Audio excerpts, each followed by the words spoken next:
बडनेरा निर्वाचन क्षेत्र के युवा स्वाभिमान पार्टी के रवि राणा और पूर्व सांसद नवनीत राणा ने अपने बडनेरा निर्वाचन क्षेत्र से शंकर नगर स्थित मतदान केंद्र में अपने मताधिकार का प्रयोग किया।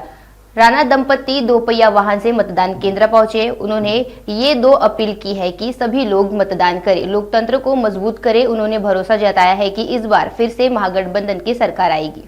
बिल्कुल मतदानाची टक्केवारी खूप चांगली वाढेल। यावेळेस लोकसभेमध्ये सगळ्यांनी झटका घेतलेला आहे।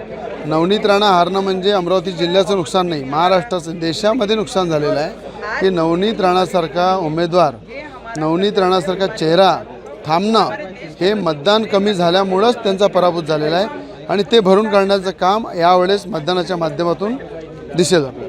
काय वाटते तुम्हाला यावेळी महायुतीच्या किती सीटा येतील, कोण मुख्यमंत्री पदाचा चेहरा? महायुतीच्या प्रचंड बहुमताने सीटा येतील। अमरावतीमध्ये पाना चिन्हावर दर्यापूर मतदारसंघात रमेशजी बुंदेले उभे आहे, बडनेरा मतदारसंघात रवि राणा उभे आहे पाना चिन्हावर युवा स्वाभिमान पार्टीचे, आणि हे दोन्ही सीटा येतीलच।